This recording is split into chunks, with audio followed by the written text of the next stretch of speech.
हिंदू समाज की हम बात करें तो एकदम बटा हुआ, और जो इनइक्वालिटीज हिंदू समाज में थी वही आगे प्रोपोगेट हो गई कहां पर, मुस्लिम्स में, क्रिश्चियंस में। राइट, आज सुभाष चंद्र बोस के ऊपर राजनीति हो रही है, सुभाष चंद्र बोस साहब की स्टैच्यू लगाई जा रही है, और जो फाउंडर थे आरएसएस के, उन्होंने सुभाष चंद्र बोस से मिलने के लिए मना कर दिया था। बीएस मुंजे साहब जो थे, जो बहुत बड़े आइडियोलॉग थे आरएसएस के, वो इटली जाते हैं, वहां पर वो जर्मनी को स्टडी करते हैं, इटली को स्टडी करते हैं, वहां पर वो नाजिज्म को स्टडी करते हैं, और वो यहाँ पर आके कहते हैं कि भारत के अंदर भी ऐसी एक ऑर्गेनाइजेशन होनी चाहिए। जिस आदमी के ऊपर डायरेक्ट एलिगेशन लगा गांधी को मारने का, उसी आदमी की भारत के पार्लियामेंट हॉल के अंदर गांधी के अपोजिट पोर्ट्रेट लगा हुआ है, वीर सावरकर। शायद आप ये कहना चाहते हैं कि जो आरएसएस का जन्म हुआ था वो राजे रजवाड़ों की मदद से हुआ था। बेसिकली ये राजे रजवाड़ों की गोद में पलकर बढ़कर पैदा हुआ संगठन। ठीक है। आरएसएस का यदि आप चार्टर पढ़ेंगे तो वो कहते हैं कि सर आरएसएस एक कल्चरल ऑर्गेनाइजेशन है, लेकिन कुणाल ये दिखाने के लिए यात्रा की आज पहली बार हो रही है कवड़ यात्रा। कुणाल बता मेरे को, कवड़ यात्रा कितनों सालों से हो रही है? मैं बचपन से देखता आ रहा हूँ यार, हमने तो कभी नहीं सुना था कवड़ यात्रा जहां से निकलेगी वहां पे दुकानदार अपना नाम लिखेंगे, बताएंगे, आराम से कवड़ यात्रा होती थी, सब हर समुदाय का आदमी उसमें पार्टिसिपेट करता था। कुणाल बातें करते हैं डेमोक्रेसी की, बातें करते हैं गवर्नेंस की, ट्रांसपेरेंसी की, पब्लिक पार्टिसिपेशन की, ये मजाक हो रहा है कुणाल, मजाक हो रहा है ये।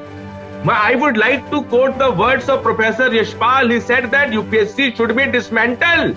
It reflects a colonial mindset in India. हमारे देश की विडंबना देखो, यहाँ बच्चा पता पैदा होता है क्या करने के लिए पैदा होता है, वो नोबेल लॉरेट बनने के लिए पैदा नहीं हो रहा है, यहाँ बच्चा पैदा होता है तैयारी करने के लिए, वो तैयारी करेगा। योग्यता कितनी, अच्छा होता क्या है, मीडिया का रोल देखो, अगर 100 में से कोई एक लड़का सिलेक्ट हो गया, मीडिया ढोल बजाने लग जाएगा, अरे रिक्शे वाले का लड़का आईएएस बन गया, रिक्शा, अरे आईएएस बनना कोई बहुत बड़ी चीज है क्या? जवाब दो। एक 1.25 बिलियन पॉपुलेशन में कुणाल हमारे पास 20 नोबेल लॉरेट नहीं है। अरे विश्व गुरु क्या बनेगे, तुमसे एग्जाम तो कंडक्ट नहीं हो रहा। नीट का अब देखो कुणाल, जो नीट के टॉपर थे सारे, अब उसका रिजल्ट आया ना, सारे बर्फ में लग गए। अब बेशर्मी की हद देखिए, एनटीए का चेयरमैन रिजाइन नहीं कर रहा था कुणाल, बेशर्मी की हद देखिए, उस एनटीए के चेयरमैन को अरेस्ट करना चाहिए, क्रिमिनल केस फाइल होना चाहिए, और वो तो चौधरी बनेगा, अब से कुछ और बना देंगे एनटीए के चेयरमैन को। इतना बड़ा घपला, बच्चे रो रो के, आप सोचो, ये कहते हैं हम लोकतांत्रिक सरकार है, हम पब्लिक की बात करते हैं, स्टूडेंट्स कह रहे हैं एग्जाम रिकंडक्ट करो ना, क्या दिक्कत है तुम्हारे को? आज तो वाला भारत नहीं, 1970 का भारत की भारत सरकार के पास पैसे ही नहीं है, हमारा बैलेंस ऑफ पेमेंट का क्राइसिस, हमारे पास तो बहुत मनी है, आप एग्जाम दोबारा कंडक्ट करो बच्चों के लिए। लेकिन क्या बच्चों की बात सुनी जा रही है? क्या री एग्जाम कंडक्ट करने के लिए तैयार हो रही है सरकार? सरकार क्या कह रही है? लॉजिस्टिक्स की प्रॉब्लम है, लॉजिस्टिक्स की प्रॉब्लम। सलाम नमस्कार, मैं हूं कुणाल पाठक और आप देख रहे हैं द लखनऊ पोस्ट आज का अखबार। आज के अखबार में है मेरे साथ मेरे गेस्ट और यूपीएससी कोच अश्विनी शंकर। हाय अश्विनी।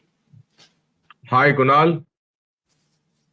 अश्विनी, आज के अखबार में और एक खबर है जिस पर हमें जरूर चर्चा करनी चाहिए, वो है आरएसएस के इशू को लेकर के। आपने हो सकता है सुबह देखा भी, राष्ट्रीय स्वयंसेवक संघ को लेकर के एक खबर है जिस पर चर्चा जरूरी है कि 1966 और 1970 के दो ऐसे आदेश थे जिनके तहत सरकारी कर्मचारियों को आरएसएस की गतिविधियों में शामिल करने से प्रतिबंधित कर दिया गया था, लेकिन कल एक सरकार ने आदेश निकाला और इस प्रतिबंध को समाप्त कर दिया।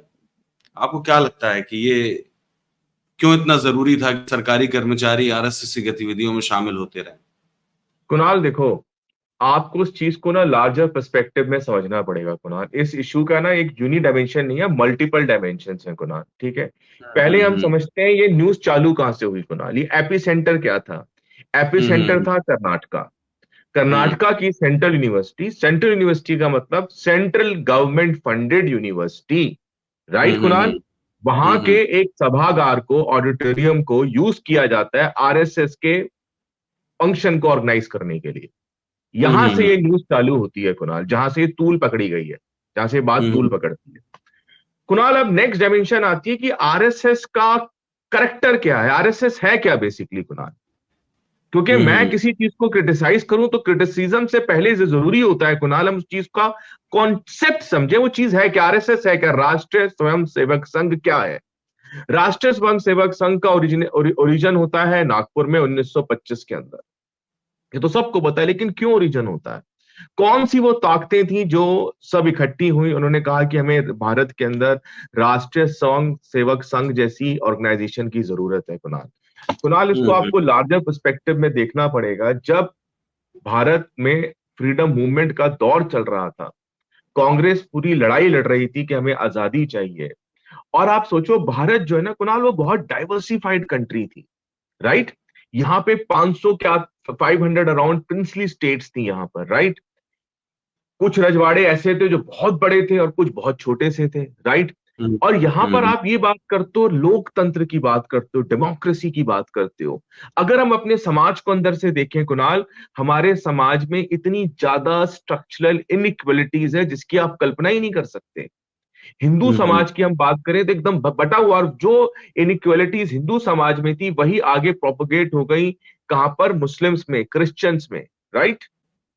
अब कुणाल होता क्या है कि एक एक मूवमेंट चालू होता है जो जिसको स्टार्ट करते हैं कांग्रेस वाले, ठीक है। वो कहते हैं साहब हमें आजादी चाहिए, हम डेमोक्रेसी लेके आएंगे, हम इक्वलिटी लेके आएंगे, राइट और रॉन्ग। अब इसको काउंटर करने के लिए एक दूसरी ऑर्गेनाइजेशन शुरू होती है जिसको फंड किया जाता है, प्रिंसली स्टेट्स फंड करती हैं जिसको, राइट और रॉन्ग, या वो लोग फंड करते हैं जो इस विचारधारा में यकीन करते हैं कि भारत सिर्फ हिंदुओं का देश होना चाहिए। अब क्या हो रहा है कुणाल, डायरेक्ट कॉन्ट्रडिक्शन हो गई। एक एक पर्सन कह रहे हैं कि ये भारत सबका है, this country belongs to everyone, Hindu, Muslim, Christian, everyone has a right stake in this country. और एक कहता है हिंदुस्तान, हिंदुस्तान नहीं, हिंदुस्तान फिर अलग डायमेंशन हो जाएगी, भारत सिर्फ हिंदुओं के लिए होना चाहिए और बाकी जो माइनॉरिटीज है उनका स्टेटस सेकंड क्लास का होना चाहिए। और ये बात क्लियरली कैटेगोरिकली क्लियर थी। मिस्टर हेडगेवार साहब जो फाउंडर थे आरएसएस के, राइट और रॉन्ग, अभी कारवां मैगजीन ने पिछले 2-3 महीने पहले एक स्पेशल इशू निकाला था हेडगेवार साहब के ऊपर कि सुभाष चंद्र बोस जो थे उनके साथ मिलना चाहते थे, और वो इस बात पे कन्विंस करना चाहते थे हेडगेवार साहब को कि आरएसएस का जो एक ऑर्गेनाइजेशन है वो उनके साथ मिलके भारत की आजादी के लिए लड़े। लेकिन आपको हैरानी होगी ये बात जानकर, हेडगेवार साहब ने सुभाष चंद्र बोस को मीटिंग करने के लिए मना कर दिया। और आज आप हैरान होंगे कि आज की परिस्थिति में आज की भारत सरकार सुभाष चंद्र बोस के ऊपर राजनीति हो रही है, सुभाष चंद्र बोस साहब की स्टैच्यू लगाई जा रही है, और जो फाउंडर थे आरएसएस के उन्होंने सुभाष चंद्र बोस से मिलने के लिए मना कर दिया था। और ये मैं अपने जो मेरे व्यूवर्स हैं उनको बताना चाहूंगा, they can refer to the Caravan magazine special issue on this particular issue that Hedgewar साहब, the founder of RSS, denied meeting Subhash Chandra Bose. आपको पता होगा जो बीएस मुंजे साहब जो थे, जो बहुत बड़े आइडियोलॉग थे आरएसएस के, वो इटली जाते हैं, वहां पर वो जर्मनी को स्टडी करते हैं, इटली को स्टडी करते हैं, वहां पर वो नाजिज्म को स्टडी करते हैं, और वो यहाँ पर आगे कहते हैं कि भारत के अंदर भी ऐसी एक ऑर्गेनाइजेशन होनी चाहिए। आप किताब पढ़िए bunch of thoughts, bunch of thoughts में क्लियरली लिखा गया है कि ये जो इंडिया है, India belongs only to Hindus. अच्छा, हिंदूज की भी बड़ी इंटरेस्टिंग बात है, हिंदूज में भी कौन, बिकॉज हिंदू तो अपने आप में एक बहुत डाइवर्सिफाइड स्टेट ऑफ सोसाइटी है। अच्छा, हिंदूज में भी कौन, जो चित्पावन ब्राह्मण हैं, जो सारस्वत ब्राह्मण हैं, ये देश उनका है, इस देश पे उन लोगों का एकाधिकार होना चाहिए। तो आज जो लड़ाई हो रही है कुणाल, ये कॉन्फ्लिक्ट इस चीज का हो रहा है कि इस देश को आप कहां, इस देश को आप नेहरू की दृष्टि से देखोगे, गांधी के रास्ते पे लेके जाओगे। आप सोच के देखो कुणाल, वो क्या आइडियोलॉजी होगी जो एक यंग लड़के को, Nathuram Godse was a young boy, he was not a 70-80 year old man, was a young boy driven by the idea of making India developed nation. उस आदमी को वो क्या आइडियोलॉजी थी जिसने उस आदमी को इंस्पायर किया कि वो जाता है और एक 80 साल के बुजुर्ग आदमी में 3 गोली मार देता है। वो क्या आइडियोलॉजी होगी? सोचने की बात। मैं उसी प्रकार है कुणाल, मैं यहां पर वही कहना चाहूंगा, ये उसी प्रकार है। मैं इसको पैरेलल दूंगा कि जब पुलवामा में जो बॉम्ब अटैक होता है, वो 20 साल का लड़का, वो किस आइडियोलॉजी से ड्रिवन था कि a car full of RDX लेके वो एक बस के अंदर घुस जाता है और 40 आदमी शहीद हो जाते हैं। मैं इससे कंपेयर करूंगा कुणाल। आपको समझना पड़ेगा कि आप भारत को लेके कहां जाना चाहते हो। अच्छा, आरएसएस का जो रोल रहा कुणाल, आरएसएस का डायरेक्ट जो कपूर कमीशन थी उन्होंने भी कहा, और उन्होंने कहा कि आरएसएस का कहीं ना कहीं रोल रहा है महात्मा गांधी के असैसिनेशन के। अच्छा, ये भी भारत की दुर्भाग्य देखिए साहब, जो जिस आदमी को हम देश का राष्ट्रपिता कहते हैं, आज तक उनकी मर्डर इन्वेस्टिगेशंस कंप्लीट ही नहीं हुई कुणाल। आप सोच के हम्म। देखिए, आप सोचिए, जिस आदमी के ऊपर डायरेक्ट एलिगेशन लगा गांधी को मारने का, उसी आदमी की भारत के पार्लियामेंट हॉल के अंदर गांधी फोटो के लगी। अपोजिट पोर्ट्रेट लगा हुआ है वीर सावरकर। आप अगर सोचिए मैं ये आपकी बात कितनी को, की बात है। अगर अश्विनी मैं आपकी बात को इंटरप्रेट करूं, तो शायद आप ये कहना चाहते हैं कि जो आरएसएस का जन्म हुआ था वो राजे रजवाड़ों की मदद से हुआ था। बेसिकली बिल्कुल, ये राजे रजवाड़ों की गोद में पलकर बढ़कर पैदा हुआ संगठन है। बिल्कुल ठीक है, कुणाल। दूसरी बात जो आपकी आपको बात से ये मैं भी समझ याद होगा पा रहा हूँ, कुणाल, एक मिनट दूसरी मैं और बात बात बताना, एक मिनट दूसरी कुणाल, बात। मैं हाँ। एक बात और कहना चाहूंगा। आपको याद होगा अलवर प्रिंसली स्टेट और भरतपुर प्रिंसली स्टेट का डायरेक्ट इन्वॉल्वमेंट था महात्मा गांधी असैसिनेशन में, लॉजिस्टिक्स प्रोवाइड करने में। ये तो फैक्ट है, तो रिपोर्ट बोल रही है कुणाल, ये हम कोई मनगढ़ंत बात नहीं कर रहे हैं। अलवर और कौन भाई, सी प्रिंसली स्टेट? अलवर स्टेट और भरतपुर स्टेट का डायरेक्ट इन्वॉल्वमेंट था महात्मा गांधी के असैसिनेशन में, in providing hmm. Logistical support. ये तो प्रूवन है कुणाल यार। सवाल ये है कि आज जो लड़ाई, इस बात को कुणाल देखिए, आरएसएस, मैं ये नहीं कहूंगा कि आरएसएस एंटी इंडिया है, मैं ये नहीं कहूंगा। आरएसएस ऑर्गेनाइजेशन है, ये बात भी होगी। देखो कुणाल, आप जब क्रिटिकल एनालिसिस करते हैं तो आपको दोनों पहलू देखने हैं। RSS played a very important role during floods. RSS played a very important role during providing assistance to the poor people. RSS is doing very good work. जो इनका एकल विद्यालय करके कॉन्सेप्ट है इनका कुणाल, आप जानते होंगे, खिलाफ है। ट्राइबल एरियाज में चलता है। हाँ हाँ हाँ। आरएसएस बहुत अच्छा काम करता है। आरएसएस के स्कूल्स है, सरस्वती शिशु मंदिर करके, राइट, विद्या भारती करके ऑर्गेनाइजेशन है। आरएसएस संकल्प चलाते हैं जो भारत में आईएएस आईपीएस को बहुत नॉमिनल कॉस्ट पे तैयारी करवाते हैं बच्चों को।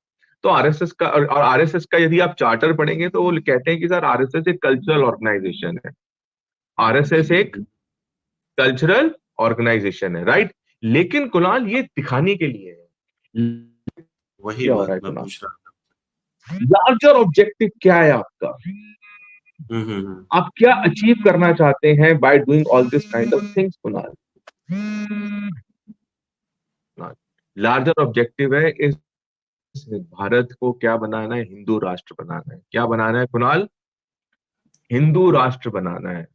अब सवाल ये है, आप यकीन करेंगे, मैं जहां रहता हूं, मैं एक अपस्केल सोसाइटी में रहता हूं कुणाल, ठीक है। यहां पर लोग हम्म। मैसेज करते हैं व्हाट्सएप ग्रुप में कि भारत हिंदू राष्ट्र बनने वाला है। और जबकि अगर हमें जरा सी भी नॉलेज हो कुणाल अंतरराष्ट्रीय संबंधों की, आप भारत के आसपास देखिए, नेपाल आपके सामने हिंदू राष्ट्र बना, नेपाल का हैप्पी बर्थडे हो चुका है विदाउट कटिंग द केक, ठीक है। नेपाल के बाद हम्म। आप आ जाइए साहब अफगानिस्तान। अफगानिस्तान की क्या स्थिति है आप मुझसे बेहतर जानते हैं, अफगानिस्तान एक इस्लामिक रिपब्लिक बना। अफगानिस्तान के बाद आप म्यांमार में आ जाइए, आप देख लीजिए म्यांमार की क्या स्थिति है आज की डेट में, ठीक है। उसके बाद हम्म। आप आ जाइए बांग्लादेश में, आ जाइए ईस्ट पाकिस्तान में, जो रिलीजन के नाम पर क्या जो कांड हुआ, वहां पर पूरी मारकाट हुई, और आज भी बांग्लादेश के अंदर एक फंडामेंटलिस्ट लोगों का बहुत बड़ा डेंजर है शेख हसीना को, राइट और रॉन्ग। आप उसके नीचे आ जाइए श्रीलंका में, श्रीलंका ने तो कितना लंबा सिविल वार झेला है कुनाल, सिनालीज वर्सेस तमिलियंस। तो हमने क्या सीखा, और ये भारत था जो आजाद होके बोलता है कि मेरा संविधान कहता है इस देश में हर नागरिक का बराबर अधिकार है। आप वो सोच देखिए, आप वो थॉट देखिए। और आज ये वो सोच थी जिसने आज भारत को फास्टेस्ट इमर्जिंग इकोनॉमी कैटेगरी में लाके खड़ा कर दिया। आज आईआईटी एक ब्रांड है कुणाल, अमेरिका के अंदर IIT has become a brand. कि बिल गेट्स भारत में आके कहता है कि माइक्रोसॉफ्ट अगर कहीं से रिक्रूट करना चाहेगी वो आईआईटी से करना चाहेगी। आप अगर अमेरिका जाएंगे कुणाल, अमेरिका का जो सबसे वर्ल्ड विख्यात मेडिकल कॉलेज है जॉन हॉपकिंस यूनिवर्सिटी, वहां पर आपको इंडियन मूल के डॉक्टर्स दिखेंगे होल्डिंग चेयर्स, प्रोफेसर्स। आज AIIMS, FMC, CMC Vellore, CMC Ludhiana, JIPMER Pondicherry, ये वर्ल्ड फेमस मेडिकल कॉलेजेस है।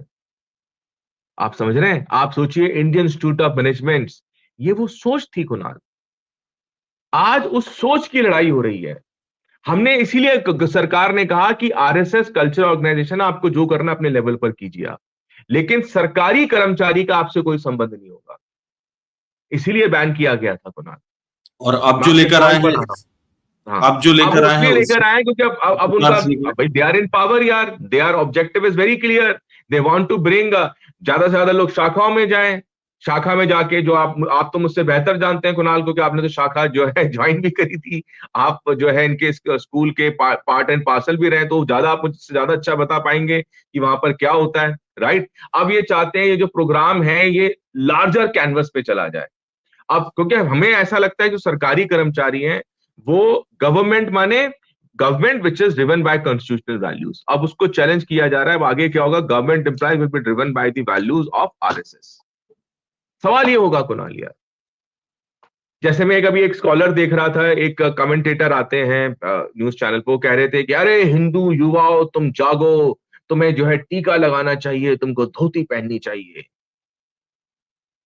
सवाल ये है, आज हमें क्या चाहिए, आज हमारी को डेवलपमेंट चाहिए, या अब वो कह रहा है कुणाल, हम आज को एनालाइज कर रहे हैं पास्ट में जाके कुणाल, 1000 तो साल आप, पहले। अगर अगर आपके एनालिसिस से मैं समझूं तो आप कहना चाहते हैं कि आरएसएस वो संस्था है जो नहीं चाहती कि भारत भारत के संविधान से चले।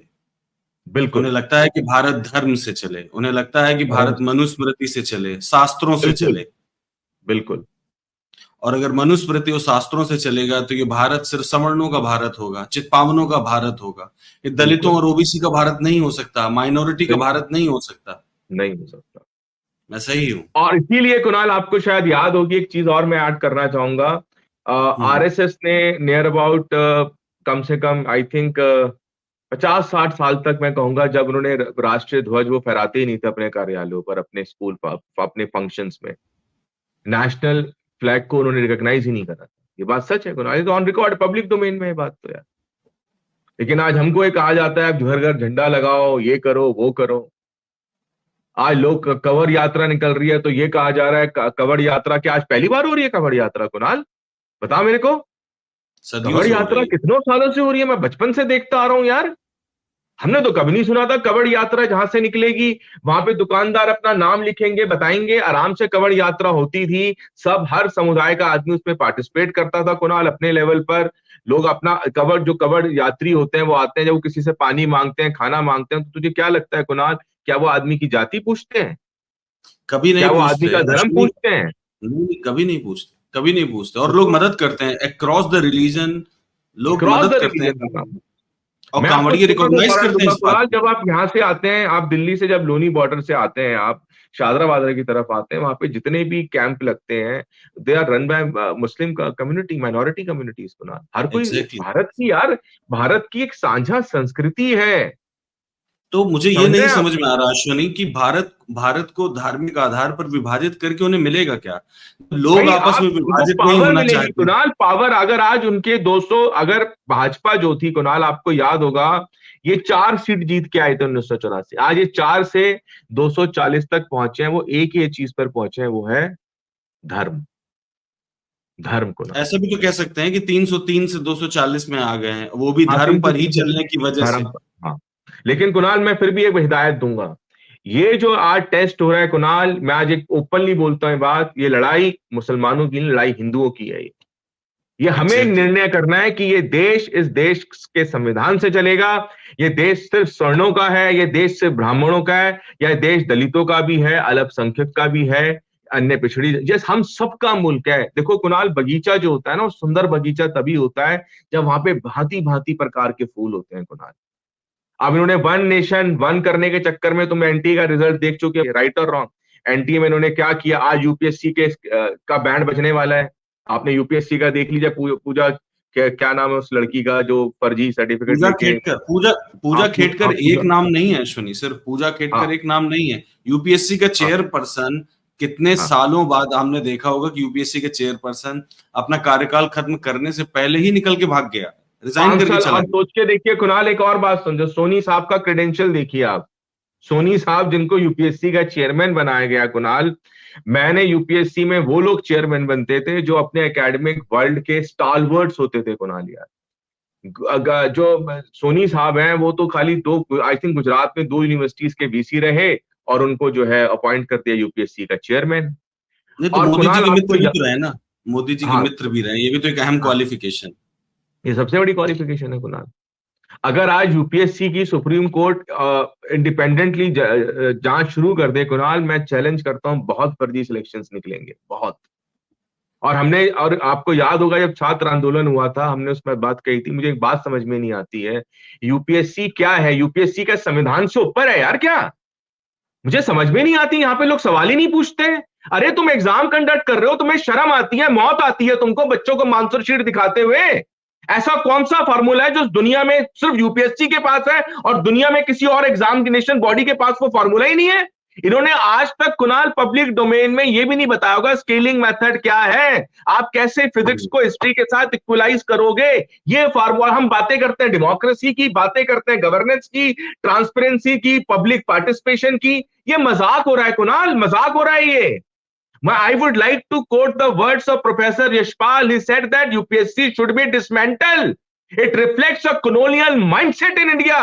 It is a colonial mindset that they are not ready to share transparency with the students. नहीं शेयर करते हैं ट्रांसपेरेंसी, लोगों की जिंदगियां खराब होगी यूपीएससी के एग्जाम के चक्कर में। आप उनसे पूछो हमारे मार्क्स कितने आए। I have seen several students first attempt में 300 नंबर दे दिए, सेकंड अटेम्प्ट में दिया तो उसको जो है फेल ही कर दिया हॉस्पिटल के अंदर। सिंगल डिजिट में मार्क्स। भाई आज मैं पूछूंगा पूजा खेड़कर जो आईएएस है, प्रोबेशनर ऑफिसर है, उसके एथिक्स के मार्क्स दिखाओ आप यार। कहां गया एथिक्स का पेपर यार, कहां गया? तुमने तो एथिक्स का पेपर चलाया था, वो तो सबसे ज्यादा अनइथिकल निकली यार। आप सोचो कहां गया एथिक्स के पेपर, एथिक्स के मार्क्स कहां गए? आप पकड़ो ना इंटरव्यू बोर्ड मेंबर्स को, जो चौधरी बन के बोर्ड में बैठे हुए थे, जो बैठ के नंबर लगाते हैं लोगों के, उनसे पूछो ना, अकाउंटेबल बनाओ उनको कि कैसे सिलेक्ट किया तुमने इस लड़की को, क्यों नंबर दिए। लेकिन ये सवाल ही नहीं पूछेगा, क्योंकि अकाउंटेबिलिटी नहीं है कुणाल, यह अकाउंटेबिलिटी एक आम आदमी की बनती है।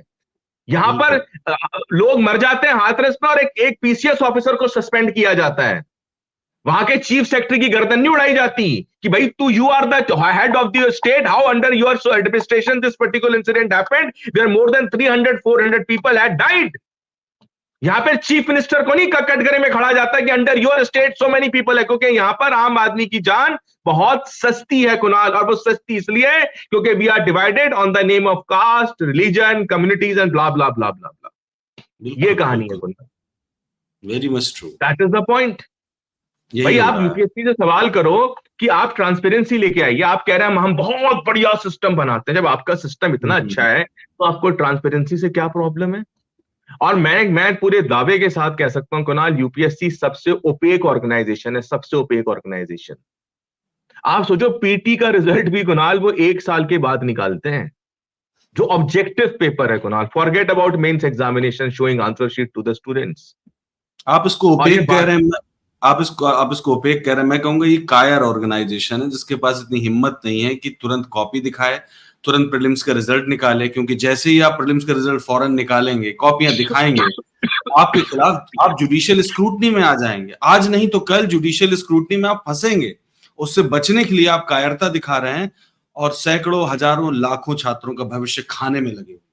अच्छा भारत में क्या है? अच्छा भारत की देखो, हमारे देश की विडंबना देखो, यहाँ बच्चा पता पैदा होता है क्या करने के लिए पैदा होता है? वो नोबेल लॉरेट बनने के लिए पैदा नहीं हो रहा है, यहाँ बच्चा पैदा होता है तैयारी करने के लिए, वो तैयारी करेगा पहले वो नर्सरी के एग्जाम की तैयारी करेगा, नर्सरी के एग्जाम के माँ बापों की लाइनें लग जाएंगी स्कूल के बाहर, वो छोटे छोटे बच्चों को रटवाएंगे, for apple, B for boy, baa baa black sheep, right और रॉन्ग। नर्सरी के बाद वो बच्चा जब 10th में पहुंचेगा बोर्ड की तैयारी करेगा, बोर्ड के बाद वो बच्चा 12th में आके 12th में कॉम्पिटिटिव एग्जाम्स की तैयारी करेगा, इंजीनियरिंग, मेडिकल, क्लैट, राइट और रॉन्ग एंड सो ऑन।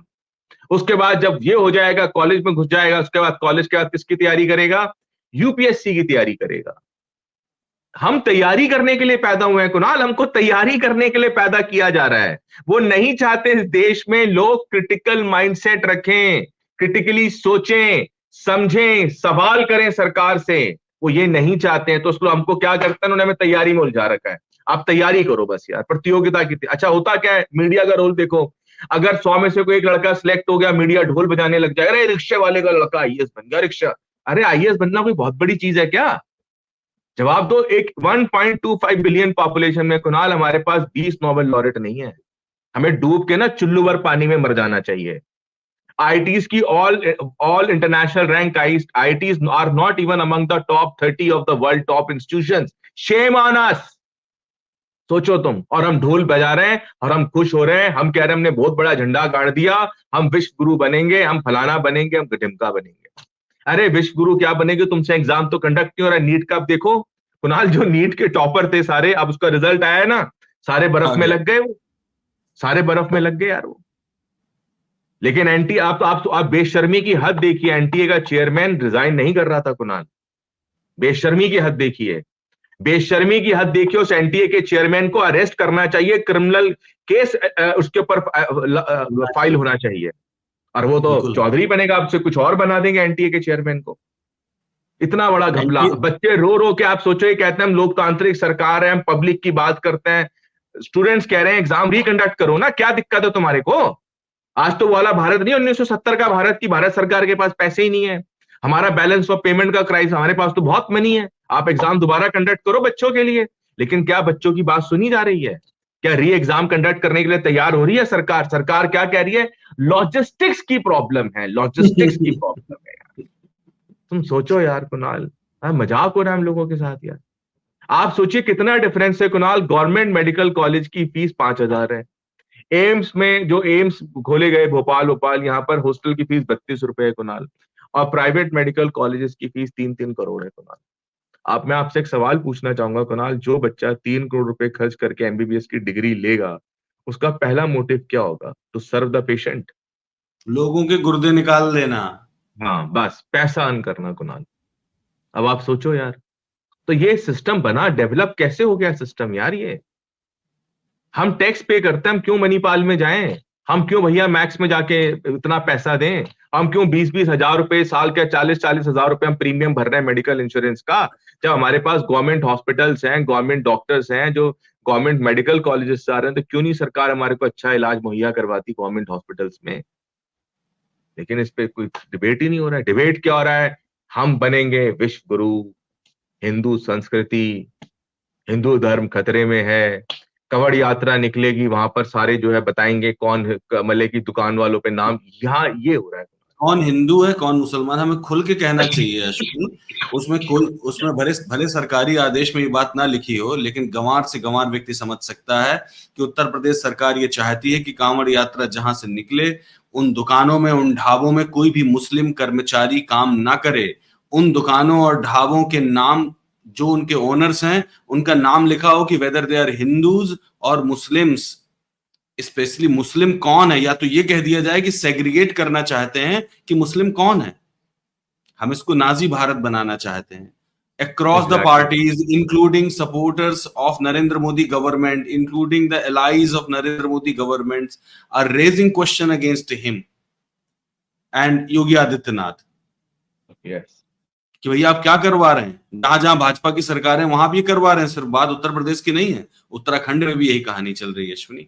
कुल मिला के ये है कि इस देश को धर्म के लाइन पर बांटने का पूरा प्लान है, और बाकी तो क्या ही कहा जा सकता है, पब्लिक तय करेगी क्या करना है। Right Kunal, right. ठीक है अश्विनी, इसको यही खत्म करते हैं।